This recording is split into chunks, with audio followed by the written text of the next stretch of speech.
Hello everyone, welcome back to the Let's Dream Civils YouTube channel. Today's topic of discussion is WPI inflation rises to 9.87% in June, the highest in the 44 months. First, let us understand what is WPI and CPI. WPI stands for Wholesale Price Index. So it is published by the Office of Economic Advisor, Ministry of Commerce and Industry. The key base year with which they compare the current inflation rate is 22 to 23 financial year, updated recently to align with the modern economic reality. So, what does WPA evaluate? So, it tracks the average price change at the wholesale level, at the wholesale transaction point itself, and it excludes the services entirely and evaluates only the goods produced. So, this is very much important. It calculates only the price change in the goods produced over a period of time with the base year. It will not consider the services at all. So, due to this, because WPI is calculated before the goods reaches the consumers itself, right? It is calculated at the factory stage or a producer stage itself. So, because of which the WPI is considered as an early indicator of inflation. And then let us understand the CPI, because when your WPI is high, the consumer price will also be high. These are interconnected. So that's why we will understand CPI as well. CPI stands for Consumer Price Index. It evaluates the retail or consumer level transactional bracket. It tracks both goods and services, where services holds the higher weight. So that's the basic difference between wholesale and consumer price index. Consumer price index considers both the goods and the services, whereas your WPI considers only the goods produced. Okay. And what is the core utility? It is used by the RBI's Monetary Policy Committee because they keep this consumer price index inflation as a nominal target anchor, where the target band is 4% plus or minus 2%, which means the consumer price index has to be between the 2% to 6%. It cannot go like 9.87% as the wholesale price index went now. It has to be between 2 to 6% only, the consumer price index. Now, who calculates and publish it? It is published by the National Statistical Office under the Ministry of Statistics and Program Implementation. The key base year is 24, which is also updated recently. Now, let us understand the actual news. The actual news shows that the provisional data from the Ministry of Commerce and Industry, right? It shows that India's wholesale price index is accelerated to 9.87% in the month of June from 9.68% in the month of May. If you see, the difference between 9.68% and 9.87% is not that huge, but if you see that is a single whole number, 9.87% itself is a very higher inflation rate for WPI. Okay, because this shows that there is a higher level of increase in the producer prices. When the producer prices increases rapidly, the production costs are increasing rapidly, it will increase the consumer inflation as well. So that is what we call as input cost pass through. When your production cost increases, that will result in your MRP. They will increase the consumer price when the production price increases. So this is not good, and that is why the economists call this WPI as a early indicator of the CPI. And the total all India commodity index rose from 109.9 in May to 110.2 in June. This operates under the revised 22 to 23 base year. And also we will understand the key drivers of the spike. First reason is the Strait of Hormuz blockade.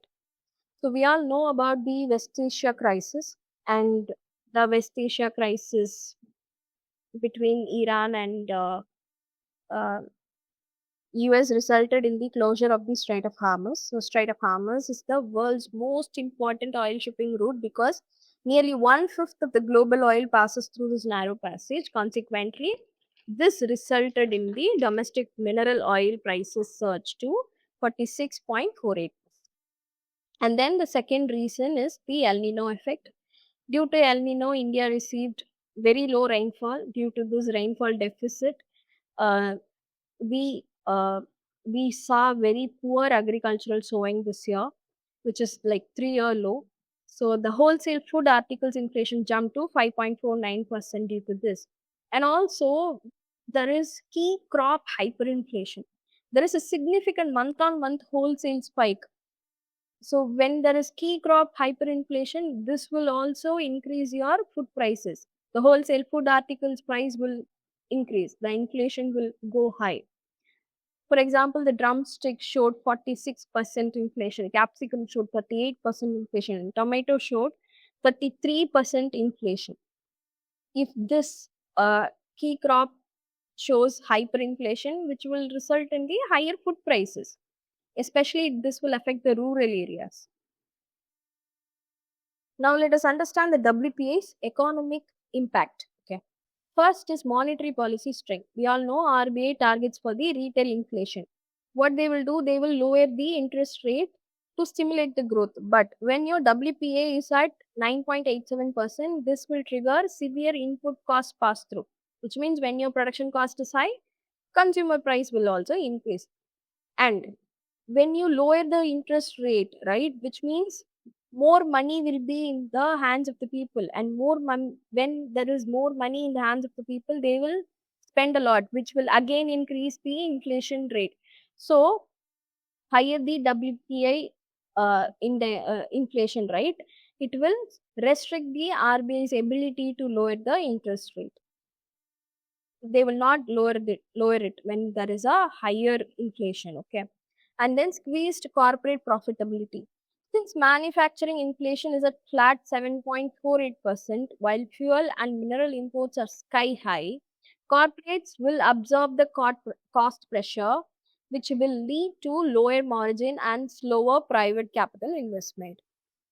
To explain this point, imagine a company manufactures fans. Okay. So now it has to pay more for the steel, electricity, and the transport of their raw materials. What will happen?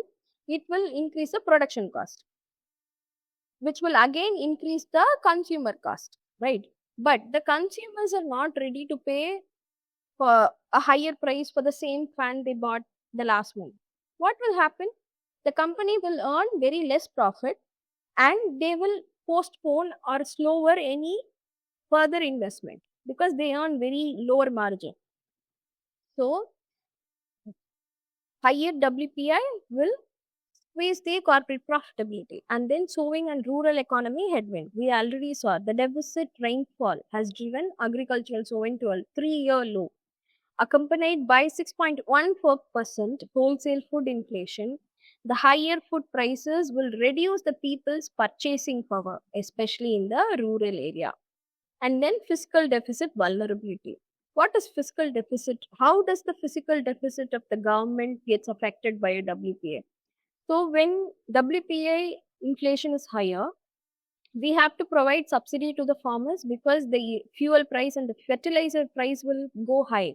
Farmers cannot, uh, handle that. So the government will be forced to give subsidy to the farmers. But again, in turn, it will increase the government's expenditure. They are going to provide their money, and it will again put the pressure on the fiscal deficit. So the fiscal deficit vulnerability will increase.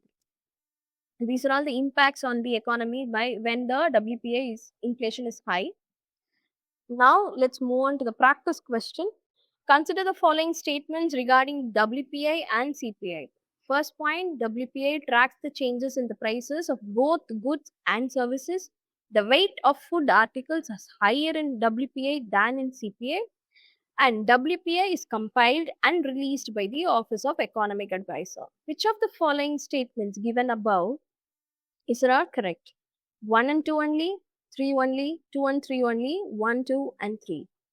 So the correct answer is 3 only, because the first statement is wrong. WPI tracks the changes in the prices of goods alone, not the services. And then the weight of food articles is higher in CPI, not in WPI, because CPI's food weight is 45%, whereas WPI is at 24%. Okay. Thank you so much for watching this video. If you find this video helpful, kindly subscribe to the channel. Stay tuned.